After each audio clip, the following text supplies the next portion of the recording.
Good morning, everyone. I'm here with Gustavo. How are you, Gustavo? Good morning, doing great, and you? All good. Can't complain yet. Maybe I'll complain later, but not yet. So, Winter's coming. exactly, especially for us. So who's our guest today, Gus? So our guest today is Mike Packer. Mike's the head of Latin America at QED Investors. QED is one of the global venture capital funds investing in the fintech space. And before QED, Mike was running credit card partnerships and credit risk and at Capital One. Mike, thank you for joining us. Thanks for having me. Thanks for being here, Mike. So we usually like to start with the conversations with more of a personal background on our guests. So tell us a bit about where did you grow up, what did you do when you were a kid, where did you study, and what did you do afterwards in your professional career? Yeah.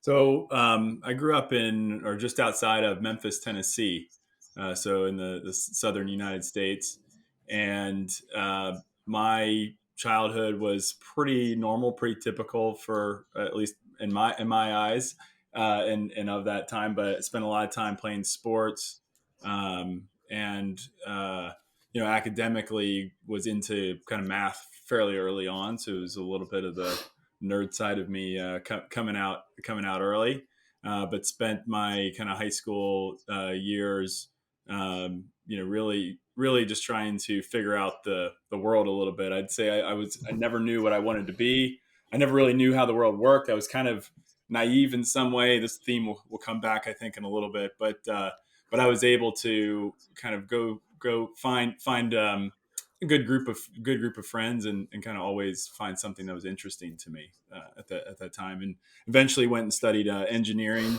at the University of Virginia, and then while I was there, engineering was quite hard, so I was doing systems engineering. I'd never done computer programming before, and after kind of really taking a big slice of humble pie, as we would call it in the U.S. Realized that maybe this thing isn't for me. But I persevered through. I ended up taking on a second major in economics, and really was kind of intrigued by the just how inefficient the world seemed to look. When I looked from the outside, I always wanted to find. This was before Google Maps. Find the fastest route from point A to B. If X, Y, or Z has to get done, how to do it most efficiently. And so I spent a bunch of my time studying, probability, game theory, statistical models, to kind of allow mathematics to tell us what to do. So I really kind of developed that muscle, and then eventually found my way to Capital One, which you guys know some of the story, and happy to share it more here. But is a company built on data-based strategies and data-based analytics. So I found myself joining moving to Washington D.C. And joining the company as an analyst, and really getting thrown into what was then one of the largest data sets in the world in the early 2000s, as Google was emerging, for sure. But pre-Google, Capital One was one of the pioneers in the data space. And so I've kind of always tried to let data be my guide, which is part of the theme, right? So the thing that gets me really excited is exploring a new thing, new company, kind of starting with a bit of the scientific method, a hypothesis of what could be true, what might be true, and then trying to figure out the data points around the world, and sometimes real data, right, to explore and find things. So it's been a long journey from there to here, but that's basically how I got my education. A little bit around kind of how I got into math and games that led me to engineering and led me into the world of kind of data and analytics, which eventually got me into investing. Very interesting, very interesting. And regarding Capital One, I've always found it curious that Capital One IPO'd, and then not Sir Nigel, they later founded QED and went into venture capital. Would you talk us a little about how was Capital One's culture at the time? How did it position itself within the credit space with all the data analytics and all the data positioning, especially considering that the U.S. Banks are always at the forefront of technology? Yeah, so I joined in 2006, which is a good 11, 12 years after the IPO, if my math's right. And so the company was much different at that point than when my current boss, Nigel Morris, founded the company, and he had left prior to when I joined Capital One. So there was, I think that the internal lore, there was a bit of an inflection point in the early 2000s that went from more of a kind of startup, entrepreneurial driven, kind of anything goes culture to something, Gustavo, to your point, looked more like a bank, looked more under control. And so the culture when I got there in the mid 2000s was really about how do we preserve that entrepreneurial spirit? How do we preserve that, again, testing and learning, humility of going to the market and then responding to things as opposed to just doing the status quo. And so the company was very much kind of focused on trying to keep that culture alive. And the way that I think that they did that was really enforcing a culture again around data, around what I like to think of as like truth can win, right? So if you could prove your case through using data and information, again, a lot of how we did that was through testing. Then you were able to kind of get a project through, get an idea through, no matter if you were at the bottom of the organization or at the top. And so that kind of meritocratic, data oriented, truth seeking culture was very much there kind of on the business side when I joined. And that was something, again, that totally synced with my worldview, right? I was kind of a, early 20s, idealistic, again, naive, and thinking, oh, this is the way the world works, right? Everyone just like doesn't know something. They go look for the data and then they like come up with a conclusion. And if that's wrong, then they go get more data. Like that was like the way I thought the world worked. And so like that was the way kind of the analyst job worked there. And of course we were applying it to marketing, web design, credit analytics, product design, policy in the banking space. And so some of that was a little uh, what would you call it? Counterintuitive of the way the banking works. So Capital One was definitely positioned as a outsider still in the banking space. And you got to remember in 2006, well, you guys don't remember, but I will remind you, or remind the audience that in 2006, Capital One had just or was about to purchase its first bank. So it was still not a bank when I joined. And then kind of we purchased a bank and became kind of a depository, FDIC, Fed regulated institution. And before that, the company was super reliant on capital markets for debt funding of the credit card assets. So that transition was happening at the same time. Everything else was kind of going on in the world, but this kind of culture of, again, testing, learn, data analytics, best ideas should win. That kind of marketplace of ideas, that was really still very embedded in the culture when I joined. And considering your experience working with these very large data sets and lots of credit data available, how do you see that developing? I mean, you saw that development in the US. How would you see that developing in other geographies? How would the other geos catch up, especially in Latin America? Oh, it's a great question. I mean, the world has changed so much. I mean, even just this kind of conversation in the last year around AI, right? The world has changed so much. But I think the the world is, well, I wouldn't even say it's catching up, right? Because I think everybody's trying to catch up to whatever this new reality is. But I think the great news about today, right, is that the tools exist, the processing capabilities exist, the file share exists. I mean, this is like pre-cloud, right? Mm. 2006, right? So when what we're talking about, so all these things have made data strategies or database strategies that much more accessible and feasible to every company. So I think, again, taking geography out of it for a second, I think the whole world has kind of gone in this direction. Right? I mean, it's not kind of a it's a very kind of cliche thing right now to talk about data strategies, not just right now, but last 5 years, last 10 years, right? Where we had big data, we had machine learning, now we have AI. There's always been something in the data space. So, to your question about other geographies in Latin America specifically, I think there's just an infrastructure change that's still kind of happening. It's infrastructure and talent, right? So when I say infrastructure, I mean data architecture, data availability, data accessibility within an organization, and then talent being, who's going to actually look at it and figure it out. In some cases, I guess the answer to that may be AI, but in kind of worlds past, it's always been engineers and analysts. And so that kind of talent, it has been a gap uh, in the incumbent or kind of broad, broad, broad industrial, groups, right? The broad kind of economic groups. So I think that talent gap will be something that to really watch out for in other geographies. But make no mistake, I mean, the tools are there. And the other problem you have is just the conversion from, whatever they were doing in the past to whatever they need to be doing in the future.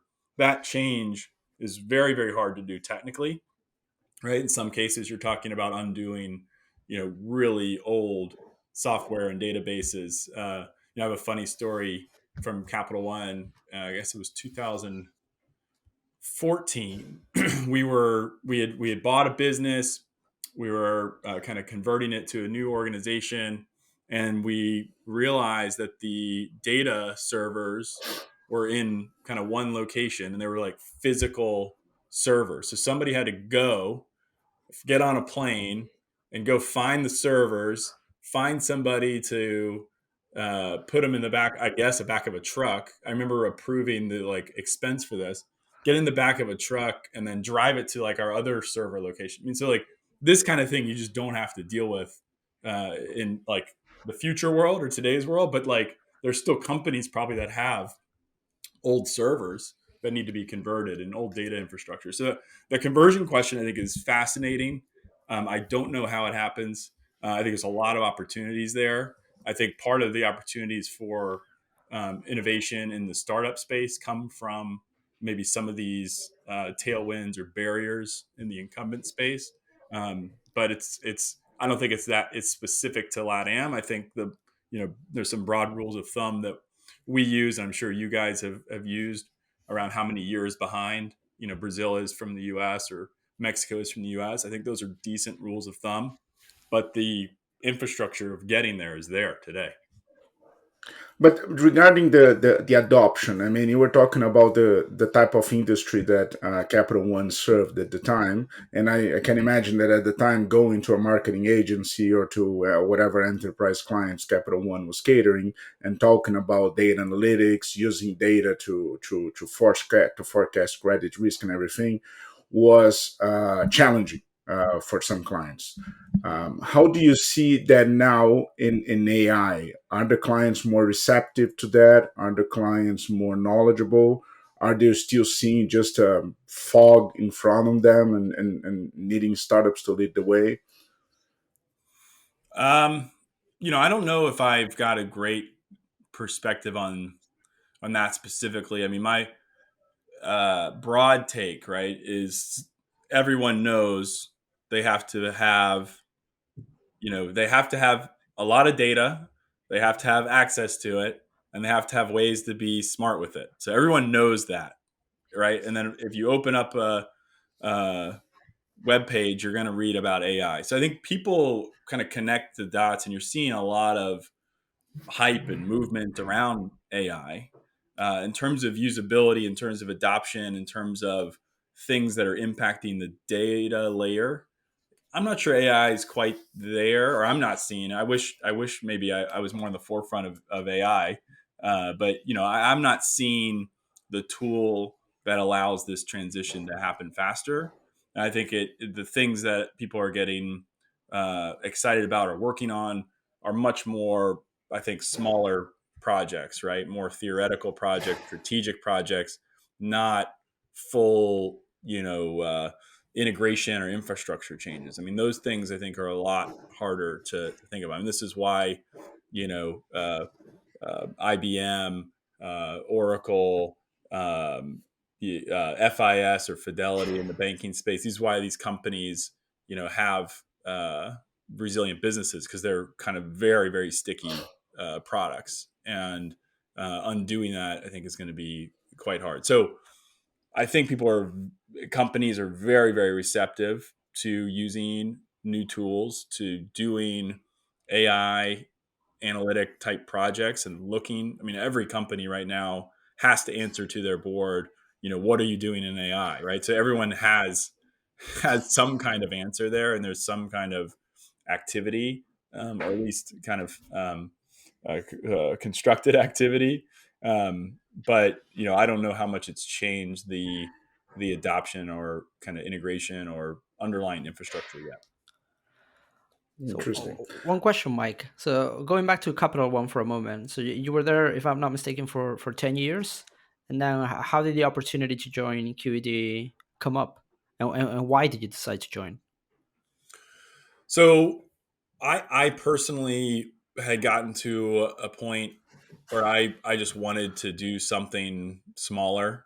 Had been part of a big organization. I had moved a few times to try to do newer business initiatives, new business launches within the company, and I found the kind of new thing being more exciting. I didn't like the optimization thing as much anymore, and so I kept seeking the new thing internally.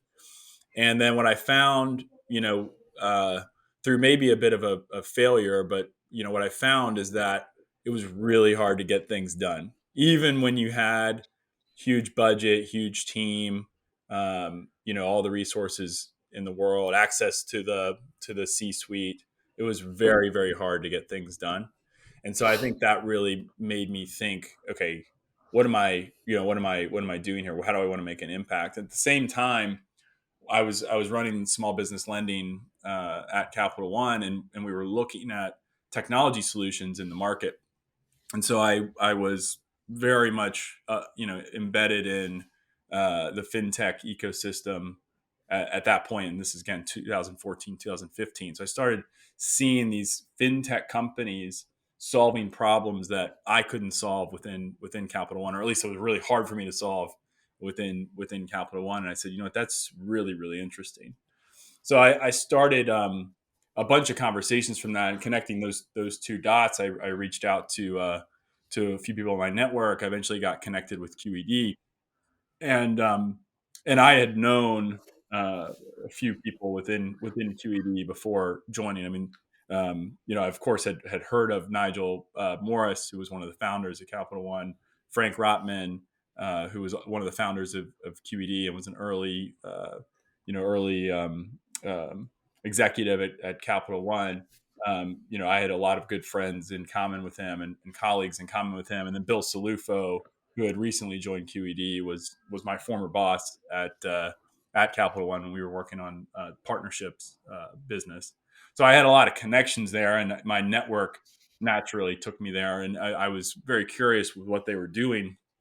And we'll get into QED history a little bit more, I'm sure. But they were just starting to find themselves, right in the sweet spot of fintech venture, and I could see through some of the investments that they had done, some of the thought pieces that they had put out, that they were just an interesting person, or interesting group, interesting firm to talk to in the industry. And so I just started networking with them, and a few months later, I guess the networking became more of an idea of, well, why, have you thought about this? Have you thought about that? And they were searching for somebody to come on and help with credit projects and credit advisory, credit and analytics. And they knew my background. They knew, I didn't know, but they knew my background would be interesting for the startups that they were investing in. And so, I started to really think about, okay, well, do I want to try to get into this ecosystem, and do I want to try to be, in my mind, do I want to try to be an investor? And so we kind of worked out a bit of a deal where I would try to help them with some credit projects. They would try to help me, understand the ecosystem and investing. And I decided to make the jump in 2016. And of course, it was a pretty opportune time in hindsight, to join QED because of the growth and success that we've had since then. But at that point, there was only 6 or 7 of us on the investing team, and and it felt like a small entrepreneurial. It still feels like this today, but small entrepreneurial firm in the middle of a trend that I was fascinated with. Right, that I was found myself, reading research and articles, before I went to bed and trying to figure out what's going on in fintech. And so I felt like the kind of intersection of what I had been doing my whole career, financial services, a little bit of technology, a little bit of data, and kind of this new trend of fintech were colliding. And so I just jumped. And QED from scratch was always the idea of targeting only the fintech space. Of course, you have less obvious fintech investments, but they are always in the end fintechs with a global dimension and formed by private operators. Or did that formed up over time? That formed over time. So that was forming, as I was joining, or a little bit before I was joining. So the firm started in 2007 as a spinoff of Nigel's family office, and they were just investing in things that were kind of interesting, that were part of their network, that were kind of happening, that they thought that they would be excited about, and would be, good investments. And so in the early days, they did, for our first fund, it was probably, uh, I'm trying to think how much fintech was in the first fund, but that's a bad way to think about it. I mean, there was things like ad tech and mobility and data analytics and education. And the first fund was kind of all over the place. It was much more opportunistic. And so I think the fintech specialist thesis came much more, probably 2012, 2013, 14, that kind of range was when it was emerging. But the initial thesis was what you said, Gustavo, around, Nigel and Frank, and at the time Caribou and Honig were the three founders of QED. They were basically like, hey, we've had a pretty interesting experience building Capital One through different kind of roles and things, and that experience could be pretty interesting for entrepreneurs. And so let's see if we can help them, and let's use that as kind of our pitch to, advise these startups and put money behind them as we advise them. And so that kind of value add advisory hands-on approach has been there since the beginning. And I think it started a little more broad and then got kind of much more focused into fintech. And as you said, today, we're a global fintech firm. So we weren't really global at that time either. It was much more US focused. But today we're a global early stage fintech firm that's covering most geographies, and about 20 people on our investment team, and on our eighth fund. And how did the global targeting evolve over time? How did that appear? So, yeah, I mean, it's a great question. And I think, it brings us probably to the topic you guys want to talk about, which is Latin America in some way. But, QED started with a very strong network in the US and the UK, right? The locations that the original partners and kind of partners over time had networks in. And that was where most of the activity was. And then there was always, things that would come up in our network. I'm using kind of we and our a little liberally, because a lot of this happened before I was there. But a lot of things would come up, from our network. Somebody moves back to India and starts a business within our network, or somebody in Singapore or China starting a business from the network. And so those things kind of brought up interesting conversations, built interesting networks. Other investors would come to us and say, hey, this company looks like this company. It's just in another geography. And so we would go and talk to those companies. Eventually, we invested in a company called Nubank, which I think you guys know. And Nubank kind of started, the whole Latin America kind of phenomena for us. And what really happened, and again, there's a whole story around Nubank that we can come back to. But what really happened is, we wanted to understand the market, and we started talking to people. So we built a network in Brazil. Again, this was mostly Frank, Nigel, and Bill at the time, and the market was so intriguing, and we kept meeting interesting people, interesting companies, and kind of following that kind of opportunistically. Eventually, probably towards the end of 2016, we said, hey, there's a much bigger opportunity here. Maybe we should try to focus on this, or learn this market in a much more targeted way. And that was the kind of the first flip, where we went from kind of opportunistic to strategic and proactive. And we built a little bit of a strategy there. And then eventually in 2019, we decided we were going to do the same with India. And then in 2021, we decided that Southeast Asia and Africa were going to be the next geographies that we were learning in. And so those approaches were much different, in a way that we had done some research. We had the learnings from how we built the network in Latin America, and we wanted to do the same or similar things in those geographies. Of course, we had to tailor the strategy to those geographies, but we brought on partners to focus on those geographies, help us build the network, help us identify the opportunities.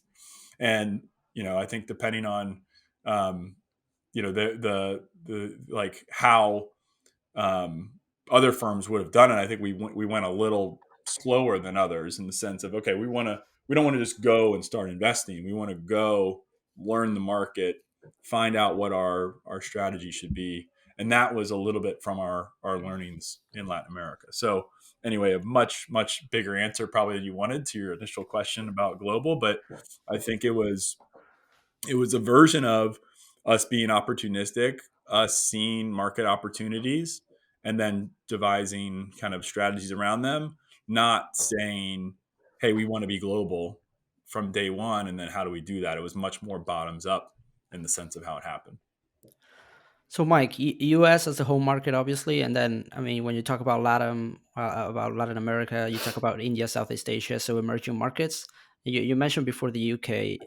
So, what kind of role does Europe play for QED at at the moment? Is it like is it for you guys a region where most things have already been created? So, thus you look for more interesting things in emerging markets and larger opportunities, or you're still or do you guys still feel like there's like stuff that you guys can do here that's super relevant? And I know it's not your core geo, but just to understand how you No, guys see totally. Europe as a So whole. we have a team of two that focus on the UK and Europe, and I think that in and of itself tells you that we think there's opportunity there.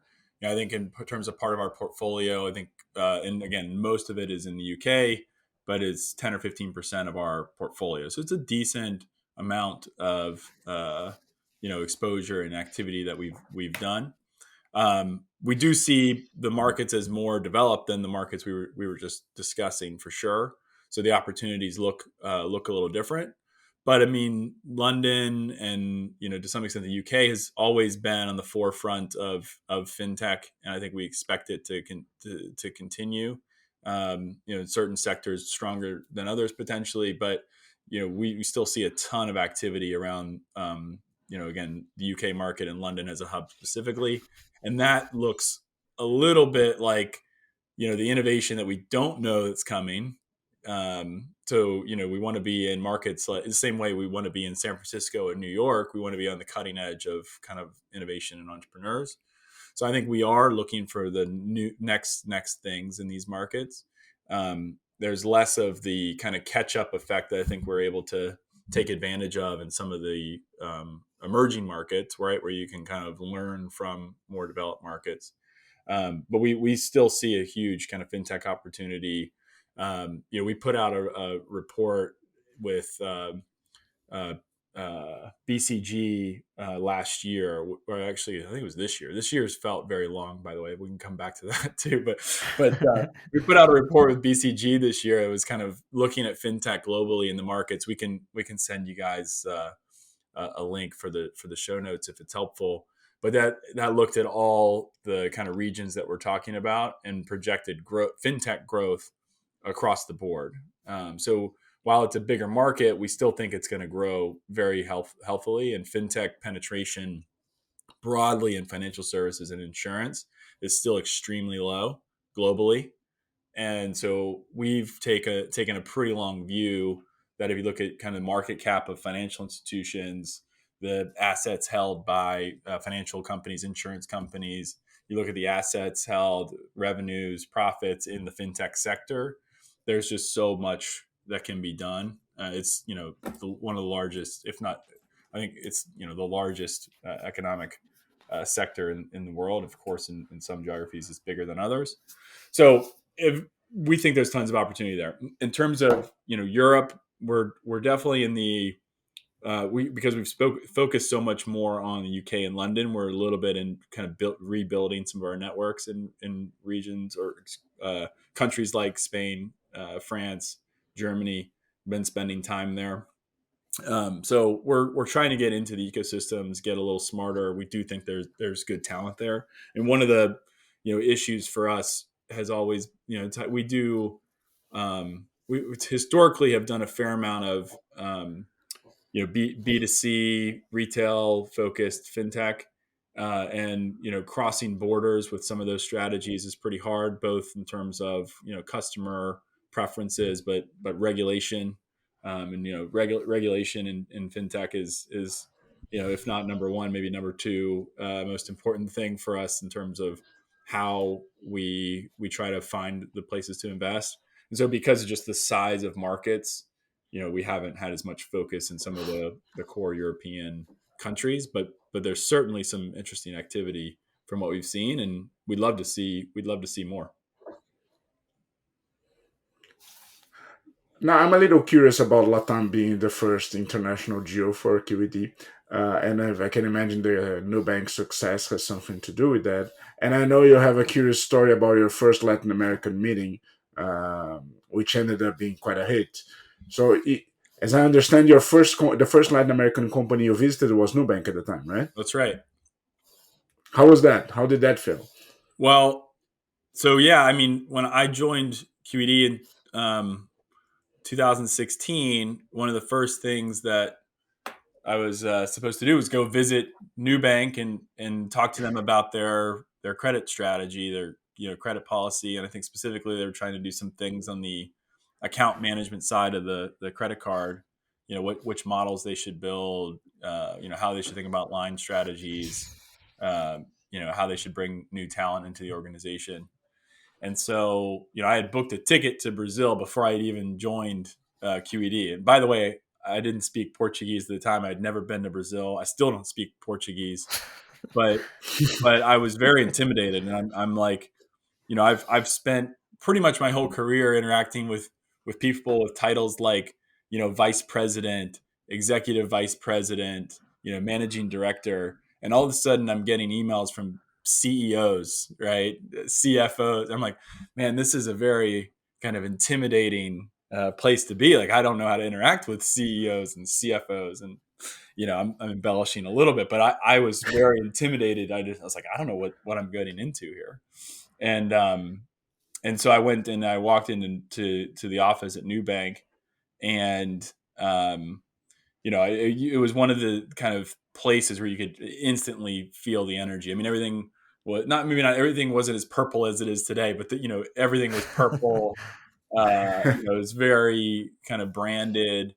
The people walking around had smiles on their faces. They were engaged with their colleagues, whether it was kind of coming into the door or kind of going to get a coffee, and you could just feel the kind of talent and the excitement in that building. And I came out of that and thinking, man, this is going to be like a really interesting job if every company feels like that. Like, this is going to be really fun. And of course, not every company feels like Nubank, but unfortunately. the one other thing I'll say to the CEO point. So, I spent most of my time that first trip with the chief risk officer, risk analysts, some of the policy, directors, and some of the people actually I had known from Capital One, which was another small world moment.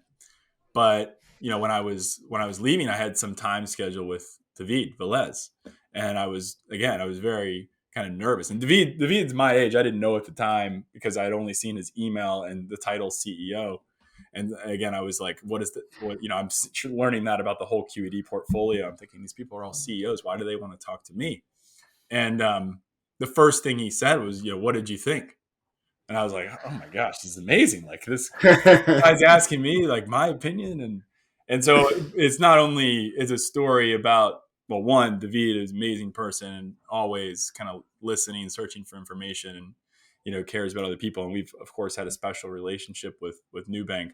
But it was also a moment for me. It was like, okay, I'm like, there's something I can add value to here. I kind of started to see, what my kind of partners were seeing in terms of like, hey, there's things you've done that's going to be relevant to these other companies.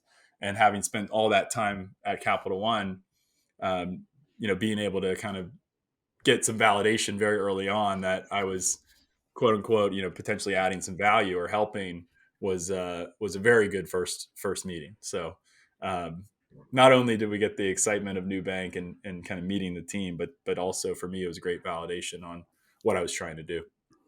It's How a good big? first meeting. Let's put it like that. Yeah, Yeah. good start. How big was the Good company stuff. then?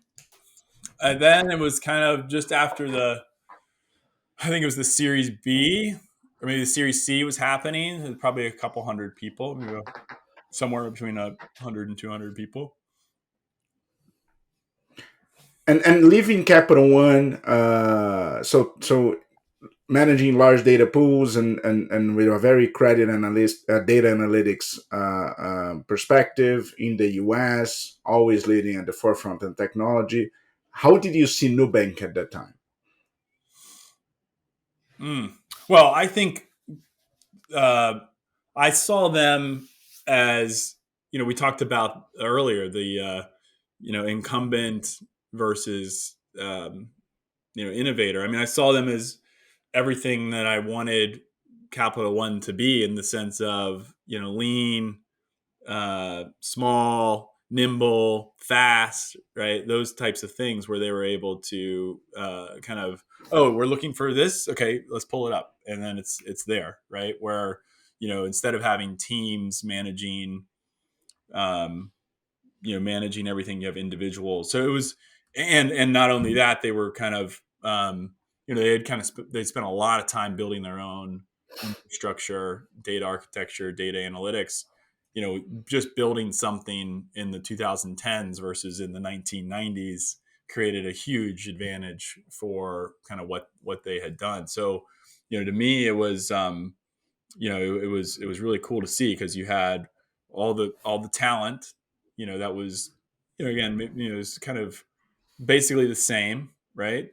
Really high quality, high throughput people who could access and use data, and you had all the kind of accessibility, right? Any piece of data that you wanted in the company was there. You could build models on it, you could pull it, you could do analytics, and then the ability to act on it. So those three things were all in place at Nubank at the time. Again, they weren't as sophisticated on probably certain technical things. They had certainly smaller data sets, but those kind of other things were the pain points that I had run into, in my recent time, or my most recent time at Capital One, and to see a company that's able to just kind of plow right through it, or build that culture from scratch, not only showed that, with the advantage of being small companies, right, but also kind of the advantage of building on new technologies.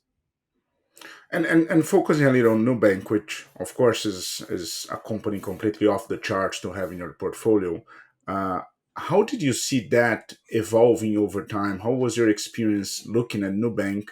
What do you think has led them to such a tremendous growth into now becoming this 90 million customer behemoth? Yeah, I mean, it's a great question. It's probably a better question for some of my partners who are there closer over time.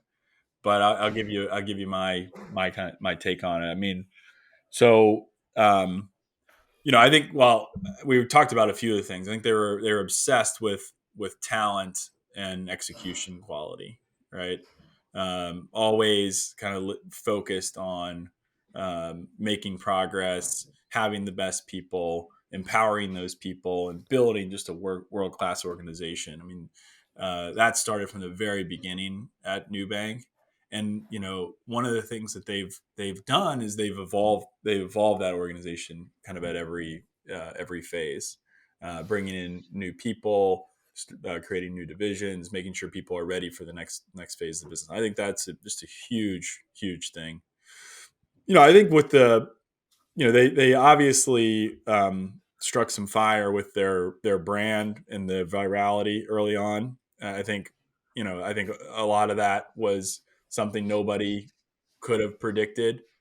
But again, I think they were very prepared and opportunistic with what they were, what they were seeing in the market, because they had built the company for scale, and so they didn't have technical. Well, they certainly had plenty of issues, right? Every company has an issue, but they didn't have the giant technical issues or infrastructure issues that some companies have as they scale, and because they were either already built for it or because they were able to kind of adjust things as they went along. So their ability to just keep up with the growth was incredibly impressive. And then I think the ambition and the vision of the company was always large, right? But the kind of detailed roadmap, the next year, next 5 years stuff was always evolving to the right place. And so I think it's a mix of a bunch of those things, and it was I think a perfect storm in the sense of the markets they were in. But I mean, if you think about it, what they're doing now in other countries, and kind of other products, you see them really taking advantage of the trust that they've created with customers. And now we're talking about tens of millions of customers. I mean, I forget the number from earnings a week or two ago, but 80 or 90 million customers. I mean, it's just truly unfathomable to think about it when we saw it in 2016 when I think they had 200,000 customers at that point, right? And so you know I wish I had the answer, because we're certainly looking for more new banks. But the thing that we talk a lot about and I really look for are the things that we just talked about there, right? Can your talent scale? Can your technology scale? Are you execution focused? Can you kind of adjust and react on the upside as well as on the downside? I think those are all incredibly important things for companies to be thinking about and be building for. Now, I'm a little afraid of asking about your second meeting. I imagine what happened there. But of course, QED has amazing companies in the LatAm portfolio, such as Creditas and Quinto Andar and the others. But you've been investing in LatAm for 8 years. I want to ask you, how was that over time? How have you seen the LatAm fintech landscape changing all over those years? Of course, we've been through the fintech boom, then we had the Vinci winter and everything. So, putting that in general terms so that we can focus on some points, uh, how has that shaped up over time? So I think if you really just take 8 years ago to today, it's much bigger, much more durable ecosystem. When I say bigger, I mean there's lots more companies. It's obvious. Talent, there's kind of much more accessible talent. I mean, it's Brazil specifically. It's pretty amazing how the startup ecosystem has evolved and is a destination place for talent, whether it's as a founder or kind of executive or kind of entry level. I think that's been an incredible change. It used to be so hard to get someone to join a startup in Brazil. Um, and I think the thesis of LatAm, in part because of the fintech boom, I think, but the thesis of LatAm, I think, has been um, not only it's been kind of well discussed, well tested, but it's starting to be kind of proven out. Again, and especially in Brazil, I think stands out as a market. Right, you've had real exits. You have probably the what I don't know, depending on which measure you take, but one of the largest fintech companies on the planet, right, in terms of Nubank, um, and kind of those things. And then I think you also seen more of um, like homegrown kind of ideas, and less of the like, PayPal's a business in the U.S. Like, should there be a Brazilian version, or you know, Square business is there? Let's build it here.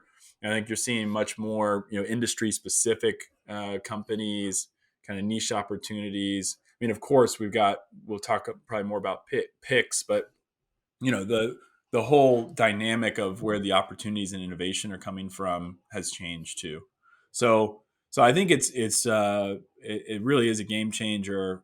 For me, I used to be able to cover a lot of fintech startup activity from my desk here in Florida, and 4 or 5 trips to Brazil a year and 4 or 5 trips to Mexico a year. That's impossible today. There's so much activity that you have to be much more kind of ingrained in the ecosystem, especially at the earlier stages. And so it's become much more dynamic and sophisticated in that sense. And then I think on the investing side, it's become more competitive. Again, it's a lot different today than it was in 2021. But in 2016, 17, 18, it was much different. The funds weren't the funds in terms of the actual firms, but the actual dollars both were kind of much different than they are today. So does that mean, Mike, that in order to track Brazil and Mexico, for example, better from your perspective as the person responsible for LatAm, that do you travel more often? Do you have people on the ground? How do you manage that? So yeah, we have a team of 4 focused on LatAm now, which is pretty crazy to think about, where we versus where we came from.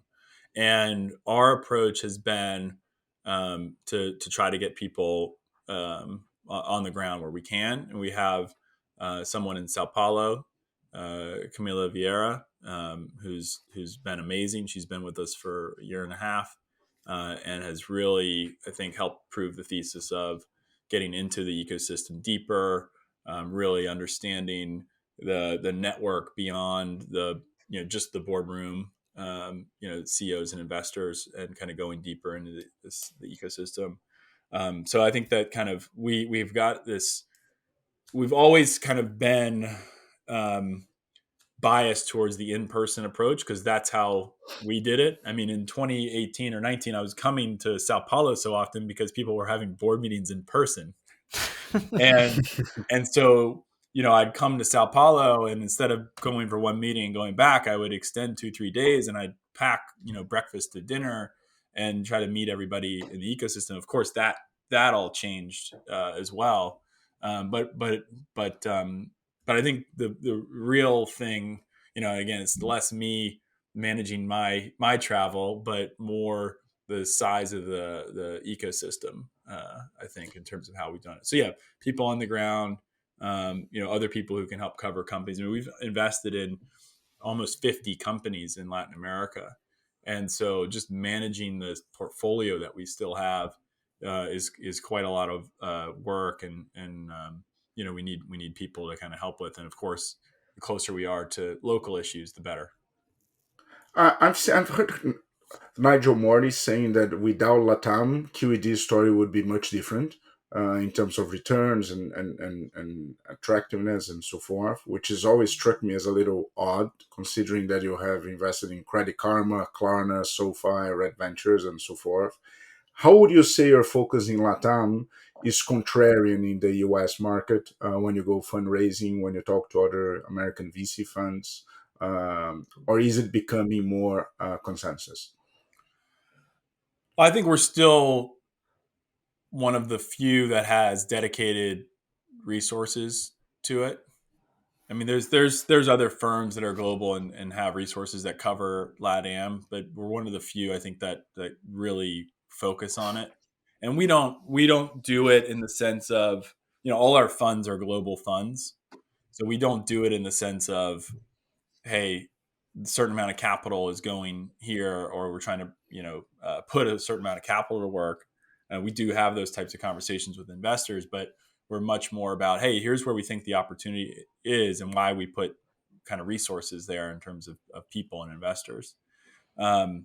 but yeah, I think the investor conversations certainly aren't normal. I mean, our mix of um, emerging markets versus developed markets is fairly unique, especially for, again, mostly U.S. focused venture firm and U.S. focused LP group.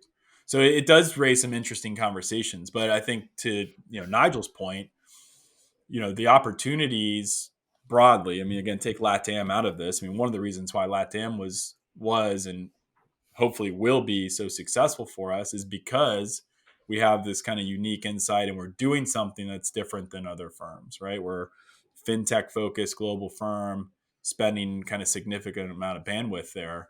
Um, that is a differentiation point. Hopefully it kind of or it has, and hopefully will continue to provide above market returns. And so I think that's kind of the core piece of it for us is, do we have enough conviction about our differentiation and our ability to execute a uh, venture investment strategy that does produce the type of returns that we want. And in LatAm, because we've kind of spent the time understanding the market, building the network, really honing in on our fintech niche and how we try to advise entrepreneurs within that. I think we've seen it as a really really good success case. And what I kind of say is the real big challenge for me is, okay, we've done it for 8 years, now we got to do it for another 8, maybe even more. And so how do we do that in the changing ecosystem? But yeah, I mean, I think it still remains a little unique, and it's definitely an active conversation with our investor group. And if you were to separate Brazil and Hispanic Latam, how would you separate both? Well, I think you have to separate because Brazil is such a unique market in so many ways. I think the Brazil to me is one of the most or the best risk adjusted opportunities on the planet in terms of fintech.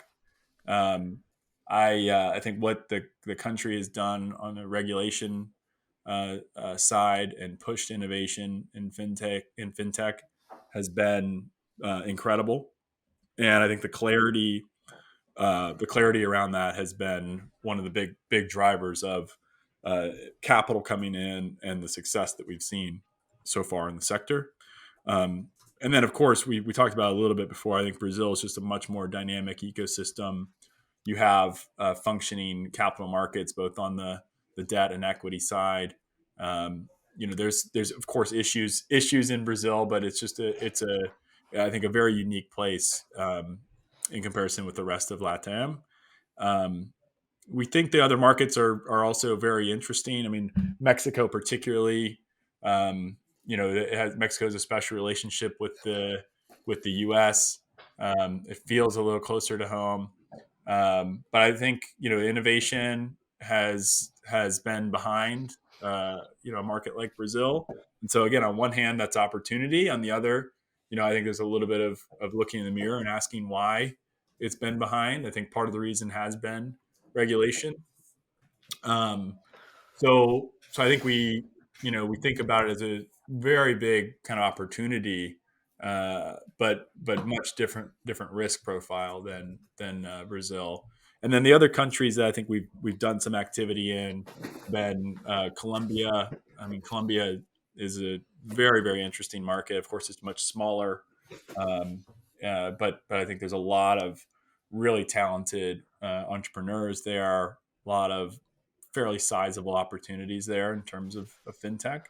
And then we spend some time looking at Chile as a geography as well. I mean, Argentina, Peru, unfortunately, are not in great places to invest right now. But there's something that we've always kind of kept an eye on.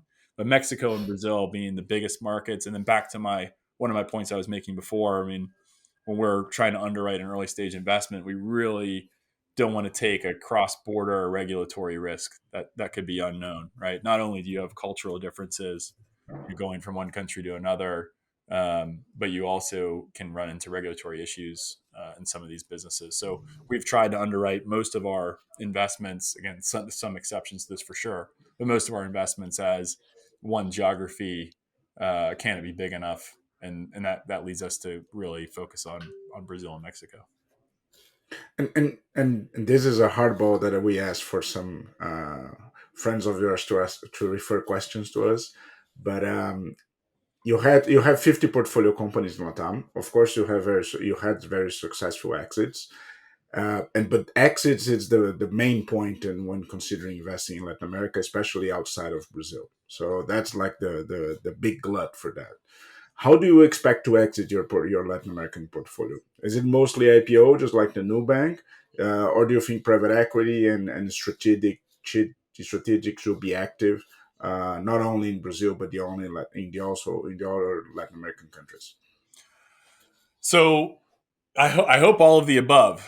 I mean, look, I think when we're looking at an early stage entry investment, we are mostly thinking about like what does this company need to look like to IPO. So we're very much looking through that lens. Again, a little easier to do in Brazil because you can kind of point to Stone, PagSeguro, XP, XP, New, right? There's companies that have kind of gone and listed in the US recently in the sector. It's you can kind of talk about it. So that's kind of the one angle. In other geographies, we're asking the same question, and we're kind of taking a little bit of a geographic leap. And I think Mexico. There's no reason why companies shouldn't be able to list there. I think we have a bit of a scale size problem. There's a little bit of, just the again regulatory kind of things that could exist there. But we're expecting that Mexico will be able to produce IPOable companies. I mean, there have been some small ones over the years, but and when I talk about IPO in the LatAm context, I'm mostly talking about a US IPO. So we always ask that question at the early stage. Um, Now, to the practical answer, right? Very few of our companies proportionally will IPO, right? We've done.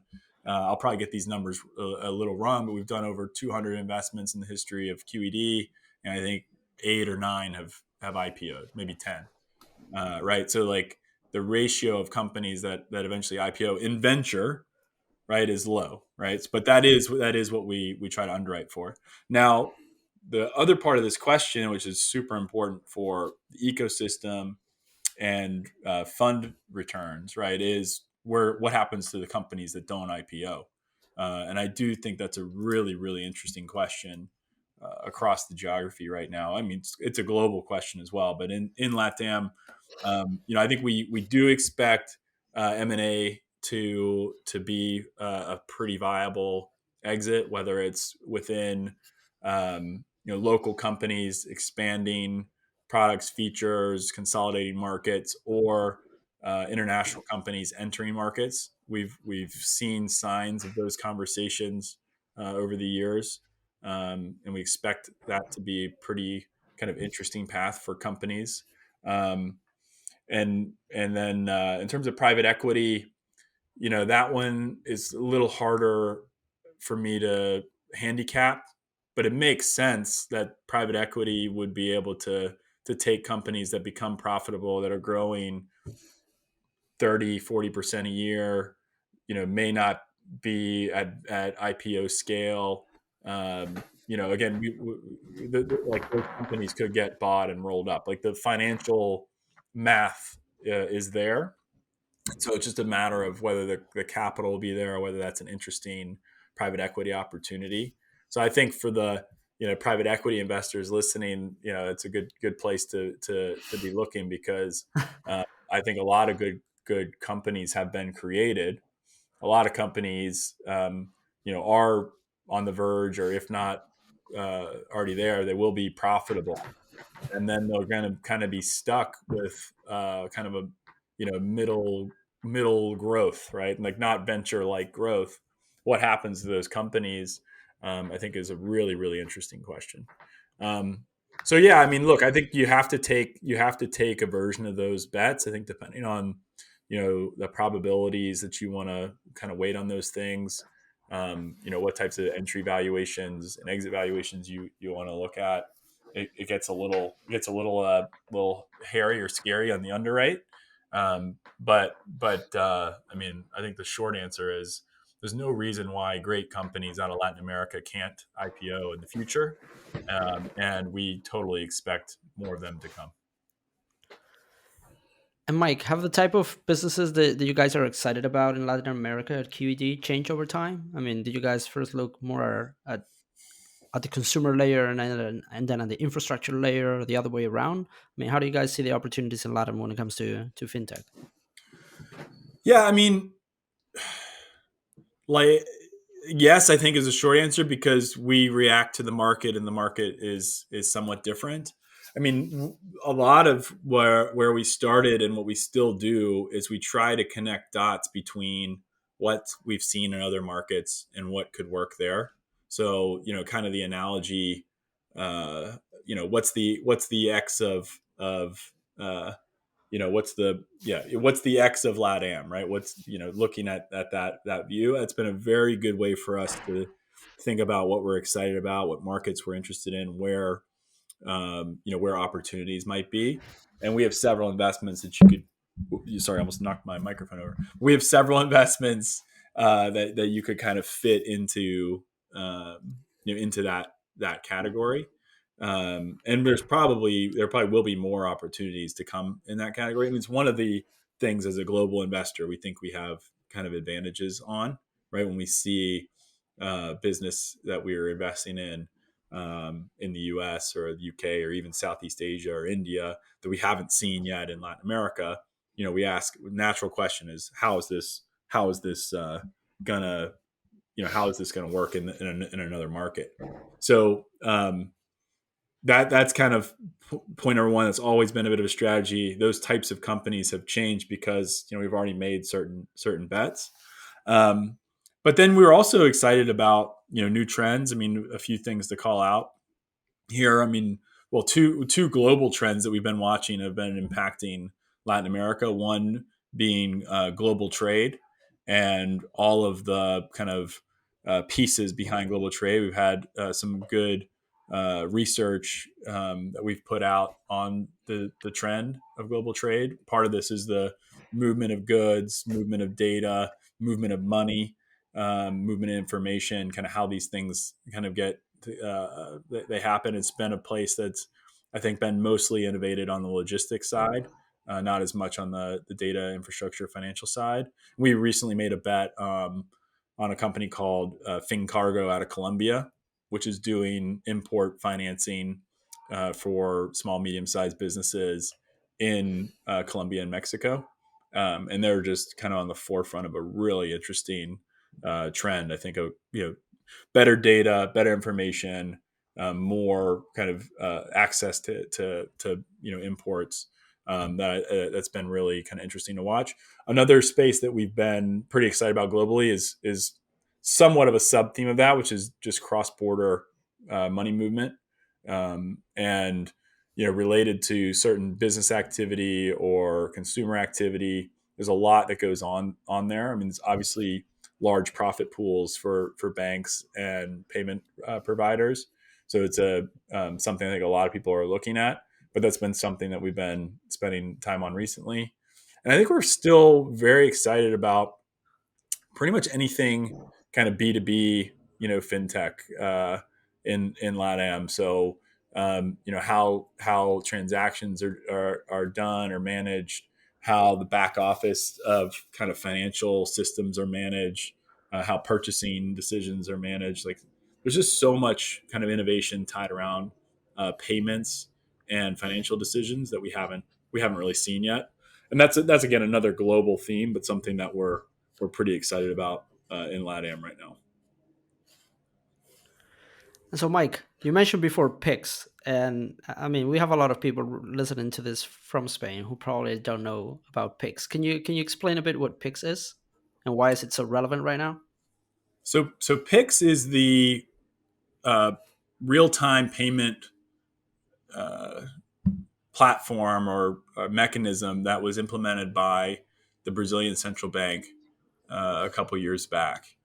And what PIX enabled was um, a direct account-to-account transfer to occur instantly, like real-time settlement, real-time payment.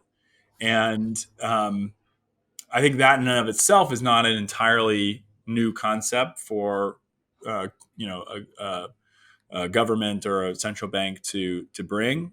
Um, and there's a lot of kind of interesting things around that. But in Brazil specifically, it's been very, very successful.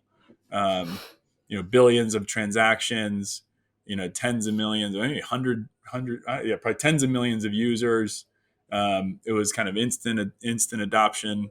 And then kind of use cases continue to expand around who can make real time payments, how they're made. So what started as more kind of peer to peer has now taken over and not taken over, but is very present in B2C transactions. So yeah, buying a coffee, checking out at a convenience store or a mom and pop shop, paying via Pix. So it's become a very significant payment mechanism for people and businesses in Brazil in a very short period of time. And real time payments in and of itself, I think, one, it can take a lot of risk out of the financial system because you don't have to kind of hold funds or kind of move funds between places because you're having an instant settlement. But you're also, you don't have as many kind of reconciliation issues with accounts, and it creates just a whole bunch of simplicity around the financial ledger when kind of payments are made. And so the thing that's happening is basically any way that people are paying in Brazil, whether it's card, whether it's cash, whether it's a boleto, whether it's another type of account-to-account transfer provided by banks. All of those are being looked at by um, banks and kind of startups and other financial companies to figure out, okay, how do we make this type of payment over the Pix rails? So that's kind of happening in Brazil. So there's kind of a whole bunch of things that have been and can be built around Pix. The other thing that's happening right now is that other countries are seeing the success that Brazil has had, and they're saying, "Hey, teach us what you did with Pix." And so this real time payment movement, I think, it's catching steam in some other countries around the world.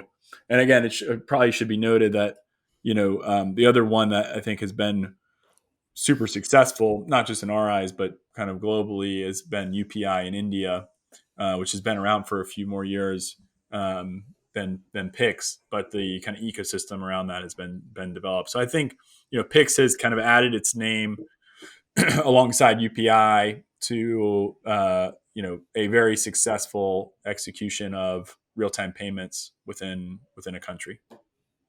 And what about FedNow? How do you see that evolving? So If it evolves. yeah, I mean, I think technically it's you can use it. Uh, so that's about all I know about it. I mean, look, I think um, I FedNow, it has some promise as an idea. I don't know anything about the technical parts of it. My partner Amias would be able to talk a lot about this. But I think it's a FedNow feels like it's a capability that exists, but there's no incentive system really to use it, right? I mean, I can't remember the number in latest terms, but I mean, we're in the U.S. We're still writing checks for B2B. Yeah, it was in the early innings, right?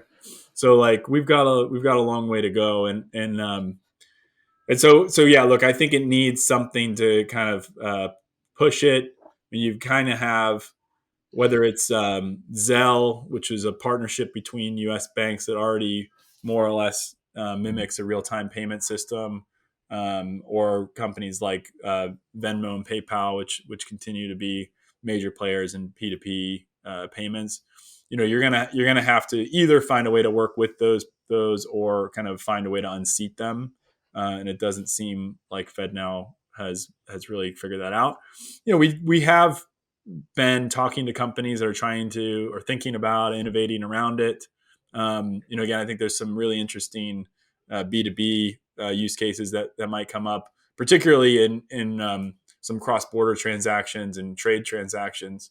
But we haven't really seen it take off yet. And going back to your portfolio, one thing that is very interesting in QED investments are the less obvious fintechs investment choices, like the companies that have a fintech dimension, but they are not necessarily a fintech that they are core. And in the LatAm portfolio, most likely Quinto Andar would stand out in the middle of that. Could you discuss a little about these investment options of yours? Yeah, I would love to, and I'm gonna probably throw Kavak into the conversation as And well. Kavak, yeah.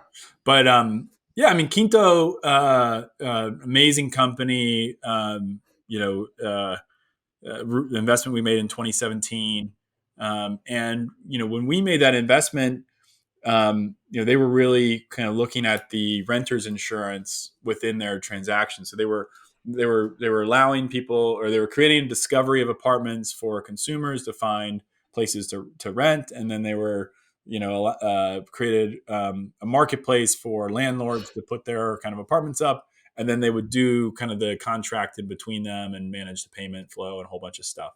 And one of the things that's kind of required in Brazil, or at least most types of transactions, lease transactions in Brazil, is a renter's insurance. And renter's insurance was a very costly item for the company.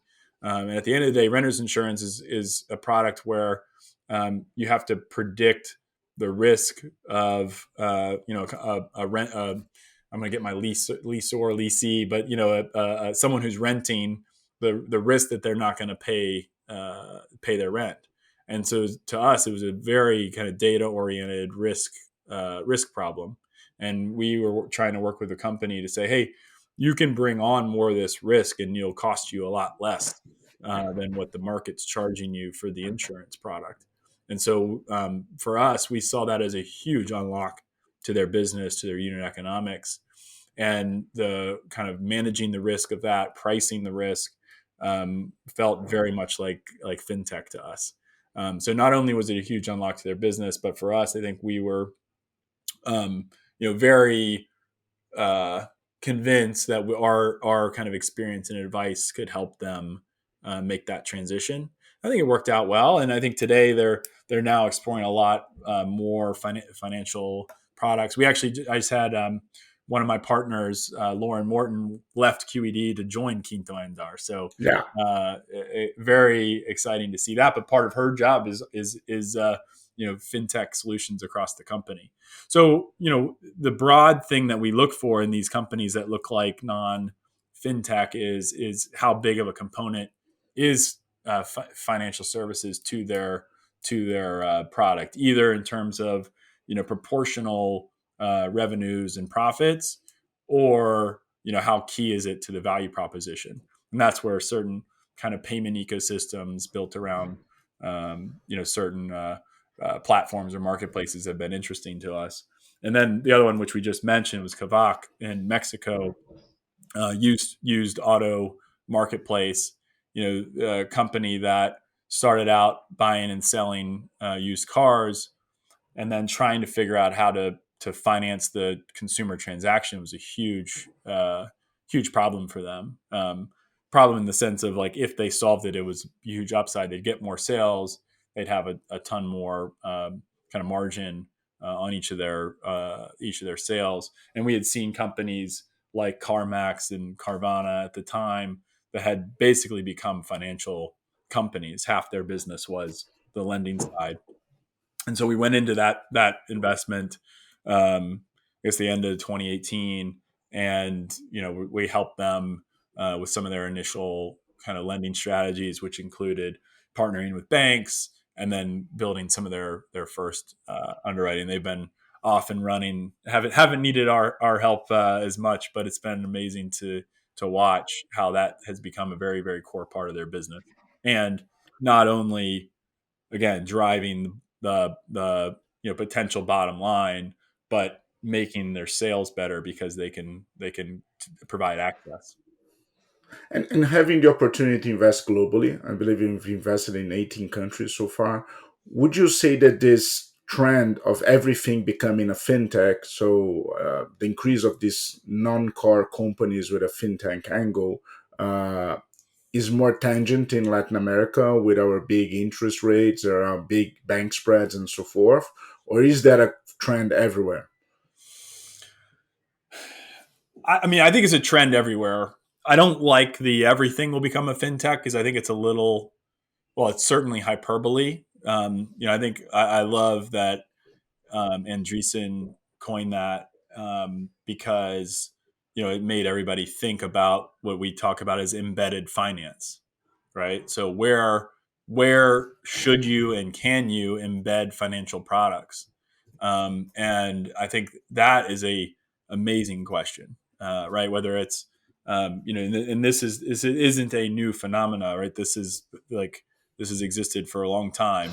Point of sale finance being a primary example, or a business that I used to run at Capital One, retail partnerships, getting cards and loans into stores, as people were checking out, being able to provide a financial product, that type of embedded experience where it makes sense to tie a financial product to a transaction, I think is a trend around the world. I think in LatAm, it can be even a bigger trend. In some emerging markets, it can be even bigger trend because of some of the problems we have with access, some of the problems we have with data and information, um, and I think the opportunity is huge there. So where we're excited, insurance, lending, payments, kind of those tied to specific transactional experiences where it makes sense as an add-on. That's something we're really excited about. Let's move into a different topic, Mike, which is that when we invite other VCs to join the podcast, I mean, we try to learn as much as possible about the way you guys operate or the different funds operate. And I wanted to start with something that you said at the beginning, which is that Gustavo asked you about the culture at Capital One, and you said that it was a very much like a data driven decision making culture. Did that translate as well to QED? I mean, there's this whole conversation about that data driven, data informed VC. I mean, how do you guys take advantage of data? What kind of role does it play at QED? So I think our backbone is data, right? In part because it's tied to the Capital One culture. I mean, our name QED, Quod Erat Demonstratum, is a Latin phrase which means that which must be proven. And the whole reason why we use that, or why it kind of resonates with me or our brand, is because exactly this idea that we're looking for data. Nigel used to use QED as a verb.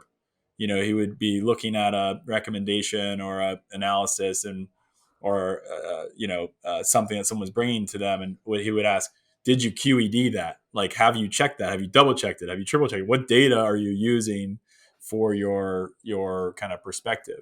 So it's very much built into the culture. Now, the harder part of the question, your point, Jaime, is what types of data do we use? So my seat today versus my seat, 15 years ago, I have a lot less direct, tangible data to use, right? Instead of these kind of millions of rows of data, I'm trying to figure out uh, something with a much smaller data set, whether it's a startup that only has a few customers and trying to extrapolate, whether it's a market trend that you don't have access to underlying data, you're trying to kind of figure out things. So I think we don't necessarily have a systematic way of using data, but what we do is we challenge each other on the hypothesis or the kind of potential answer, and ask and push for data and information. So whether it's an investment decision, whether it's a kind of strategic push, whether it's a thematic decision about where we think it's interesting to invest, we're trying to back those things up with data and push ourselves. And then, the place where it becomes a lot more relevant is when we're advising companies, right? So sitting, in a boardroom or getting a call from a CEO or a CMO, what should I do, this strategy or that strategy? Okay, well, what's the data? Where's the data? Like, what have we tested? What do we know? What do we not know?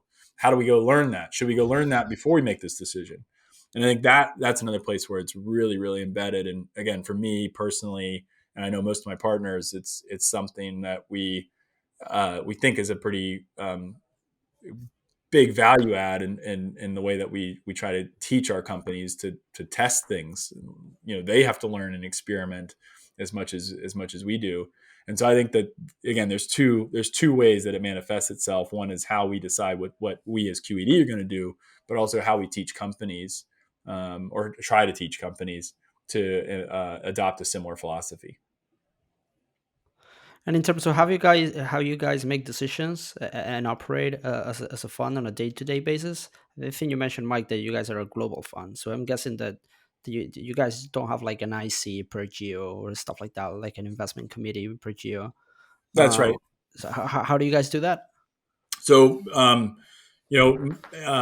everything is mostly partner led, and we're still consider ourselves pretty small firms. We start socializing things early, whether it's ideas that we really like, companies or entrepreneurs that we really like.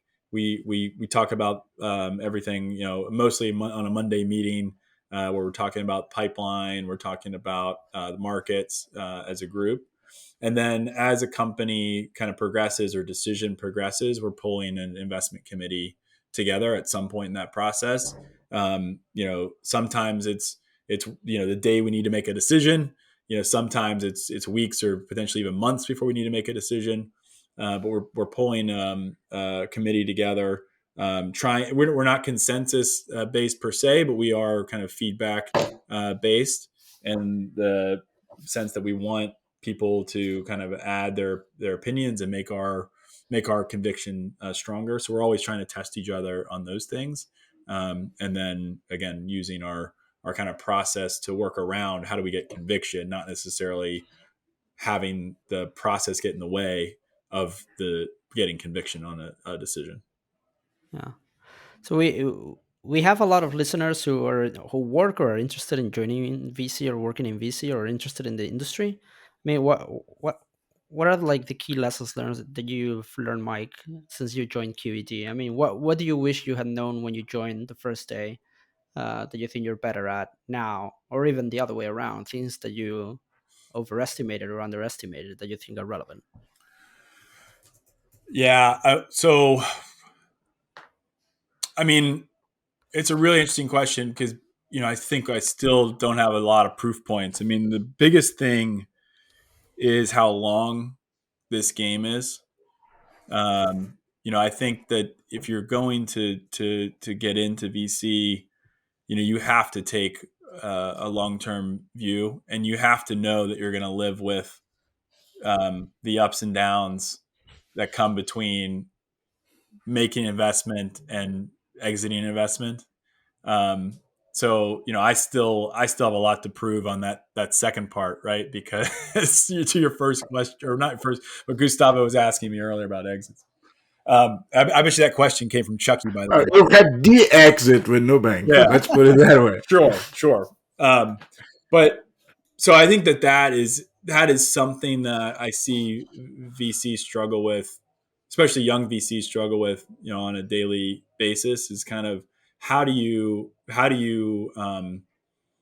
know you're doing well. I think is very, very hard. Hard. I don't know if I knew that or didn't know that. I think I knew it was long, but I don't know if I knew how um, intellectually challenging that part would be. If you like truly, and again, part of this is easier in a market that we're in today, where you have to question everything, and everyone's questioning everything. Um, but I think you have to find ways to stay rational, stay grounded, which can be quite hard in this business. The other thing I think is, I mean, for me, the most important thing is finding the right people to work with. And so finding, the types of entrepreneurs that, if we're talking about someone as a VC, right? The types of entrepreneurs that you can work productively with, that you enjoy working with, that will work productively with you in whatever capacity you're trying to, differentiate yourself. I think makes this job much more fun, but also much more impactful. I think I continue to underestimate how important that is. Just the people involved, because you are, people often use the marriage analogy. I mean, it's extremely real, right? I'm 8 years in on a few of my really good friends, but we all have had kind of challenging moments, right? Well, and plenty of ups too. But how you get through those together, and you kind of exist as people as well as venture capitalists and entrepreneur, I think is incredibly important in this business if you're going to survive the long term.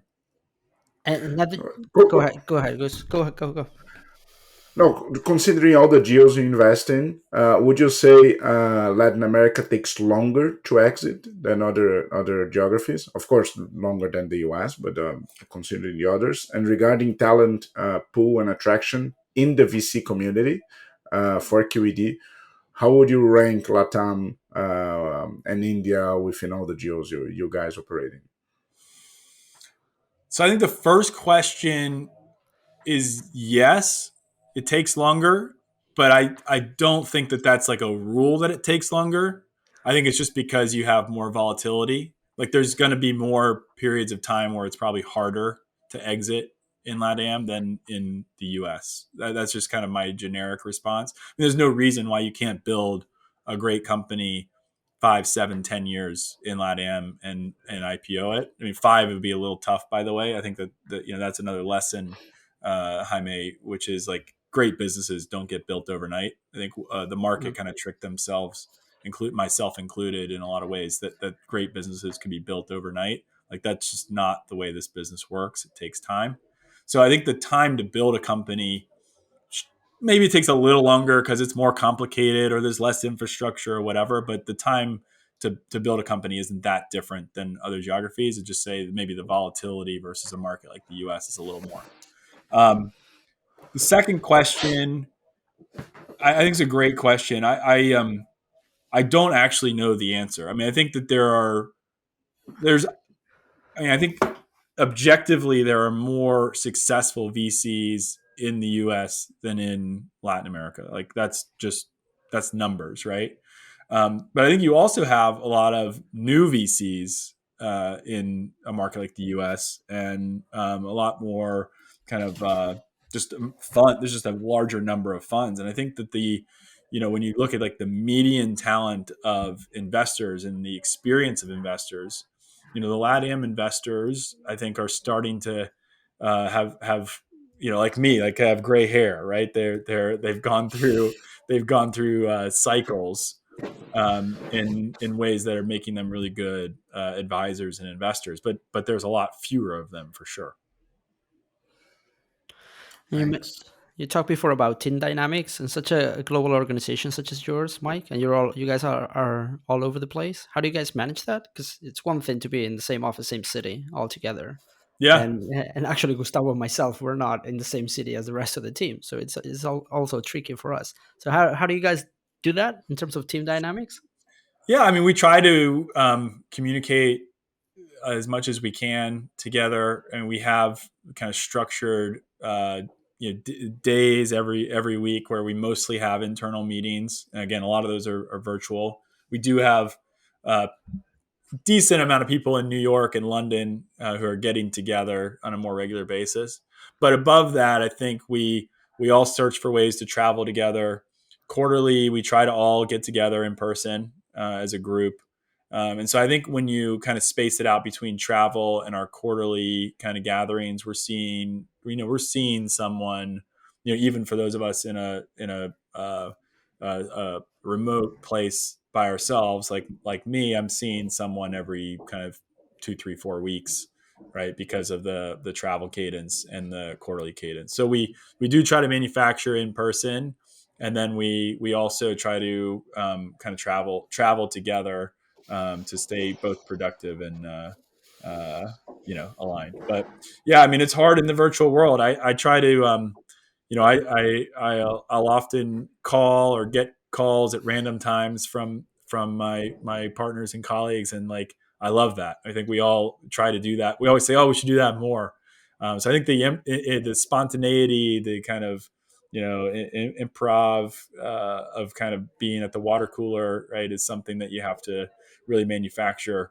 Sometimes our Slack channel is a little more active than others, but without a doubt, getting together quarterly, I think, is probably the biggest thing that we do to try to stay in sync. Yeah. So last question before we get to the last two that we ask every single guest. You said at the beginning that 2023 seemed like a very long year. Why is that? Is that from a venture perspective? I think it's just from a like person perspective, humanity perspective. Um, so, I mean, there's the last 6 weeks have been long for a lot of people because of what happened in Israel in October. I think that you have these global events that kind of can Uh-huh. drain you, emotionally. And I think that there's been a lot of things like that have happened this year.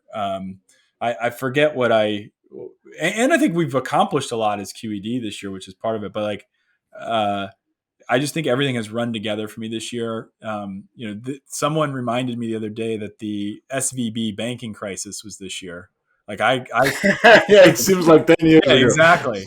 So we've had a version of these kind of crises, ups and downs, and things that have happened, and there's some deja vu in the sense of like the market's still healing. You have companies that are still resizing, reforecasting, um, and there's been some false starts, I think, on companies coming back to market. So I think just a combination of kind of world events, sector events, and just but both the lack of new deal activity, but the kind of continuation of heavy lift in the portfolio has just felt long. And the other thing that's crazy about that, and maybe that's another reason why it felt real to me, is like I took my first like real vacation this summer for like since COVID. So it was like it felt like I finally had like a break this year too. And maybe that's why, because 2020, 21, 2022 all ran together as well. So, but no, I mean, look, let me end it on maybe a more positive note. I mean, world events, political events notwithstanding, the the opportunities in whether it's kind of fintech venture market or venture market, they continue to exist. They may be a little smaller, we may be a little slower to get there, but there's a lot of exciting stuff kind of happening. I think we're incredibly engaged in those things, and when I personally look towards the end of the year and getting into the next year, no matter how long this one has felt, I'm really excited about getting into the next year. I think every year that involves fundraising lasts much longer than any years that doesn't involve. And you guys announced the closing of Fair. the $1 billion fund in July, so it must have been like a hectic first semester. Very fair. I forgot that was this year too. So, Mike, last two questions. Can you recommend a book or some form of content? And can you also suggest someone to invite to the podcast? Yeah, I mean, the book I would recommend, it may be a little cliche because a lot of people have read it, but I go back to it time and again, is Endurance. About the first Antarctica exploration, and the kind of the name of the boat I think was Endurance, and the actual kind of grit and resolve that the men on that trip went on. I love books about explorers and books about kind of survival and how people can get through kind of hard times and impossible situations. And I think it's just a classic. Alfred Lansing is the author, and it's just a really cool story about an amazing leader and just an improbable story. So I just love good stories. And then someone to invite on the podcast. So this would be LatAm specific. I think you should looked at maybe some entrepreneurs in our portfolio. Maybe have you guys talked to Sergio Ferrio yet? Or Not yet. um, No. Not yet. I think he would be amazing. He's been in the ecosystem for a long time. He's a good friend of ours. Another person I think would be pretty interesting, has some European ties, is Eduardo Della Majora from Betterfly. They have a kind of business in the HR benefits wellness space that has some global ambitions, and it's a little off fintech. And he's an amazing person as well. But look, as I referenced, I'm a big fan of a lot of our CEOs, so I could keep going. But if you start with those two guys, I think you'll get some good listeners. Oh, Sergio is an advisor of the fund, and we've been eager to have him on the podcast for quite some time. And regarding the endurance book, the most amazing part is the article that they publish. That not the article, but the way that they search for people, like everyone who's mad enough to join a boat ride to the Antarctica, and you may not come back alive, That's and right. things like that. And the number of people who sign up for that is unbelievable. Well, think about that, right? I mean, like, to be so excited about the potential for making a discovery to risk your life. Again, I think there's a lot to be said about being passionate about ideas, wanting to be on the cutting edge, wanting to make your mark, and that's a great call out, Gustavo. Awesome, Mike. Thanks a ton for your time. This has been great. Thank you guys. Really appreciate it.